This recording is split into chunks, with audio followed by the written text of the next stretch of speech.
Hey guys, in this video I'm going to be comparing my new GH5S, which I just bought earlier today, versus my GH5 and also my G9. So 3 cameras all at the same time to see exactly how the autofocus continuous works between these 3 cameras. And I'm going to be switching all 3 lenses that I have, the 45mm from Olympus, and also the 42.5mm, the Nocticron, and also my zoom lens, the 35-100. I'm going to be putting them all at the same focal length or equivalent to each other. So this way you'll be able to get a really fair comparison between the cameras and their autofocusing systems. So all of them uses depth from defocus because that's what they use for the Lumix. And year after year, with all the different firmwares that they do have better autofocusing because of their updates. And I know that the GH5S has a more recent processor compared to the GH5. And whenever I compare my GH5 to my G9, I notice that the G9 is a little bit more stable when it comes to the pulsing at the background. It doesn't pulse as much, and it's way more stable than it is with the GH5, which pulses a lot more. So I'm going to be putting them all at the same settings. I think I'm going to be putting them all at f2.8. I'm going to be using the shutter speed instead of the shutter angle, so this way the GH5S and the GH5 can be fairly compared to the G9, which doesn't use angle for the shutter. And unfortunately, one of my SD cards can't read 4K. The speed is too much at 150 megabits per second, so I'm going to be putting all of them at full high definition at 30 frames per second. So yes, we're gonna start it off right now. Okay, so for this first test, I have on your left side, it's gonna be the GH5S with the 45mm from Olympus. The one in the middle is gonna be the 35mm to 100 for the GH5. And on your right side is gonna be the G9 with the Nocticron 42.5. So they're all at the same settings, and obviously I put them all at the autofocus continuous with the face tracking, and I made sure that they're all at the same, let's see, aperture, yeah, there you go, at f2.8. Okay, so they're all at f2.8 at 500 ISO, and they're all using the shutter speed right now instead of the shutter angle because the G9 can only use shutter speed, unlike the GH5 and the GH5S, which both can use the shutter angle, which is more convenient when it comes to videos. But just to make sure that it is a fair comparison between the 3 cameras, I made sure that they're all using that setting. And they're also at the same Kelvin temperature at 5500. And the ISO is 500 and shutter speed 50. Okay, so I'm going to try to move a little bit just to see how well it is. It's not that much of a big movement, but it's mostly enough to notice that the GH5 would start to pulse a little bit at the background. And in my opinion, whenever I use a GH5 and it comes to videos, it's much better to use it with manual focus instead of autofocus continuous. The reason why is because of the pulsing. It's a little too much, and comparing it to the G9, it is a little bit more stable with the G9. They also have different type of colors between the G9 and the GH5, and I want to compare between those 2 cameras with the GH5S. So now I'm going to be switching the lenses between the 3 cameras. And I'm going to do that thing 2 more times to make sure that they all go towards the 3 cameras with the 3 lenses.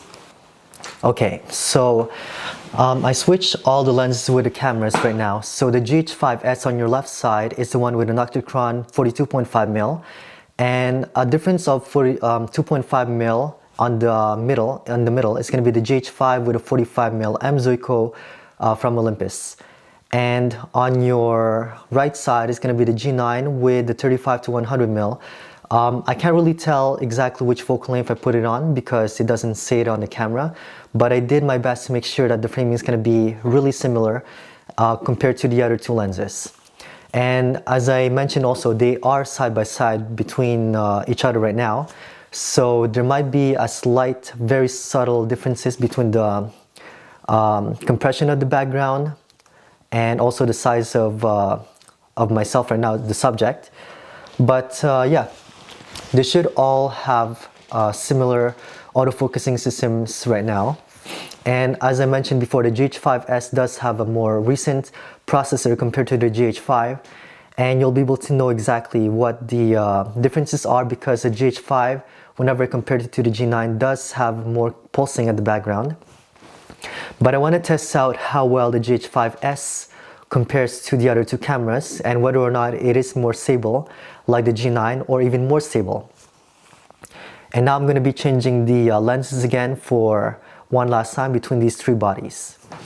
And I'm going to try to wobble a little bit, weaving side to side, just to see how the pulsing is going to be like at the background, because they all use a depth from defocus. And they all have the latest firmware. So the GH5S has the latest firmware 1.5. The one in the middle with the GH5 has a firmware 2.6. And on your right side, the G9 has a firmware 2.0. So let's see how well they do. Okay, and now a third time that I'm changing the lenses between the three bodies. And yeah, the reason why I decided to put on all three cameras side by side right now is because most likely I'm gonna have the GH5 sold by tomorrow. And that's the reason why I bought the GH5S earlier today. So now, this time, the 35 to 100mm is at the GH5S. The one in the middle with the GH5 is a Nocticron 42.5. And on your right side, the G9 is the one with the Pro lens from Olympus, the Zuiko 45 f1.2. Okay, so yeah, they do all have different type of autofocusing systems for the lenses as well. The 35 to 100 has 270 frames per second from Panasonic, which is really great, smooth and quiet, and also really accurate and fast. The same thing with the 45 f1.2. It has the movies and stills compatible autofocusing system. And in my opinion, it does track the best from what I can tell from my other videos. The Nocticron has a stepper motor from what I can tell. I don't know exactly if it has 270 frames per second like the 35 to 100 or the 12 to 35 version 2, or the latest lens that Lumix has with the partnership of Leica 10 to 25, which also has 270 frames per second autofocus motor. But yeah, definitely, like personally, I'm gonna get the 10 to 25 later on once I get my Weebill S, and it's gonna be a really great combination. The reason why is because the GH5S doesn't have an IBIS inside, nor does the 10 to 25 have OIS. And that's the reason why also the GH5S is able to incorporate more room for the framing, because it uses more of the sensor room inside the body itself, because it doesn't have the image stabilization, unlike the GH5 and the G9. And obviously I love the G9 because it is the camera that got me really hooked into photography.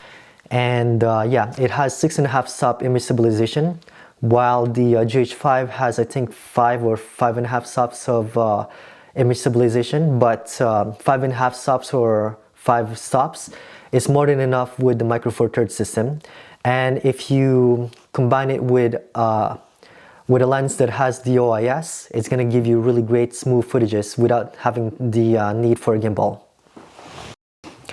Okay, so there you go. Now that I do have all three cameras at the same time, I was able to do this video for you guys to know exactly what the autofocus continuous is like between the three cameras. And yeah, thank you guys so much for watching. Please subscribe and also click the like button for this video. Thank you.